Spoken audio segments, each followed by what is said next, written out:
The Battle of the Bulge is one of the most famous battles in military history. It was an epic struggle during World War II in which Allied forces defeated Nazi Germany in a battle that has become synonymous with Christmas miracles. But did you know that there was more to this battle than met the eye?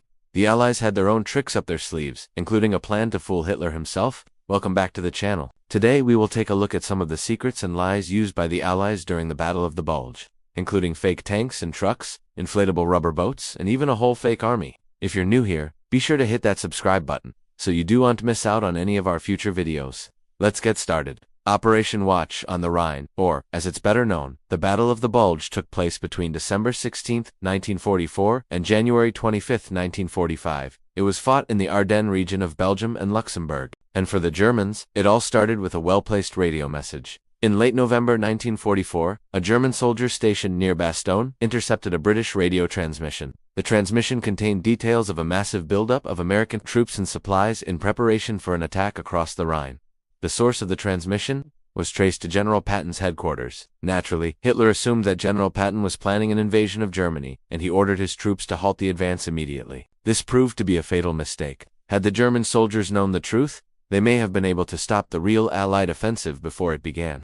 But unfortunately for them, Hitler fell victim to another carefully crafted Allied deception. But how did the Allies manage to fool the Germans? And what other deceptions did they use during the Battle of the Bulge? To answer that question, let's look back at the run-up to the battle. In early December, Allied commanders were making final preparations for Operation Watch on the Rhine, also known as the Battle of the Bulge. This was a massive offensive that would eventually see over 85,000 men involved. The plan called for U.S. troops to cross the Rhine and push into Germany, while British and Canadian forces would conduct a supporting role. But the plan was not without its challenges. For one thing, the Germans had recently reinforced their defenses along the Rhine, making it nearly impossible to cross. Not to mention, the Allied armies were still recovering from the brutal fighting of the previous months. But despite these challenges, the plan went ahead as scheduled. On December, American troops began crossing the Rhine, while British and Canadian forces launched attacks further south. The German defenses were strong, but eventually the Allies were able to break through and establish a foothold on the German side of the river.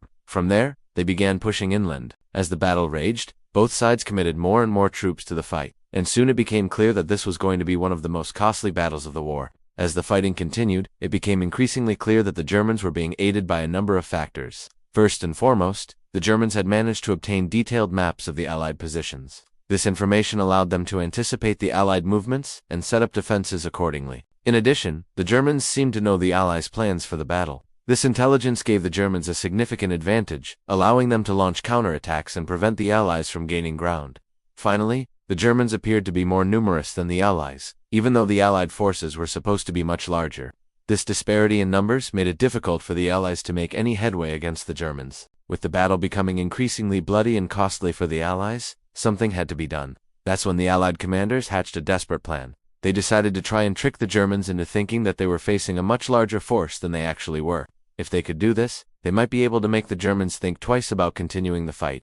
To create the illusion of a larger force, the Allies began setting up dummy equipment and inflatable rubber boats along the river. These decoys were designed to look like tanks, trucks, and other military vehicles. In addition, the Allies created inflatable rubber boats that were filled with sand and placed along the riverbank. These boats were meant to represent amphibious vehicles that were supposedly carrying reinforcements to the front lines. The idea was that the Germans would see all of this equipment and assume that the Allies were preparing to launch a major offensive. This, hopefully, would cause the Germans to pull back their troops and give the Allies a chance to regroup and launch a real counterattack. And for a moment, it looked like the plan might work. The Germans did seem to believe that the Allies were planning a major offensive, and they began pulling back their troops. But this gave the Allies just enough time to regroup and launch a surprise attack. On December, the Allies launched their counterattack. They quickly gained ground, catching the Germans off guard. The Germans were forced to retreat, and the Allies were able to take thousands of prisoners. However, the respite was short-lived. The Germans soon launched a counterattack of their own, and the fighting continued for weeks.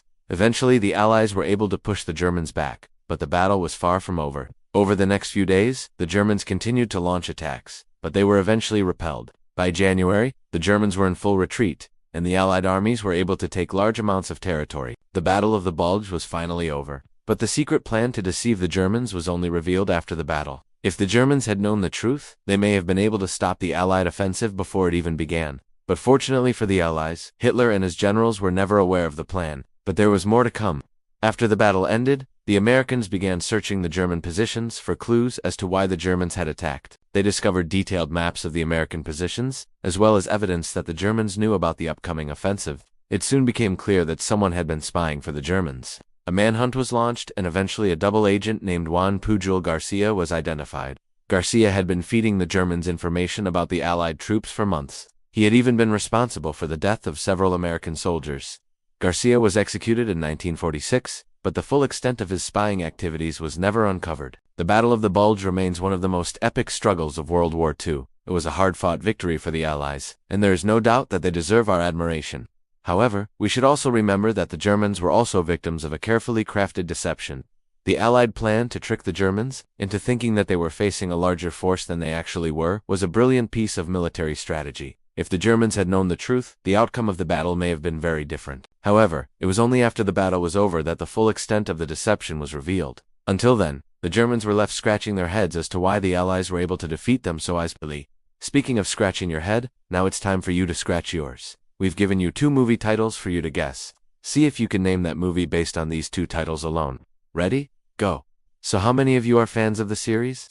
Share your thoughts with us in the comments section below. Also, don't forget to subscribe so you won't miss any of our future videos. While you're at it, be sure to hit that bell notification icon, so you'll be among the first to watch our latest videos. Thanks for watching. We'll catch you guys next time.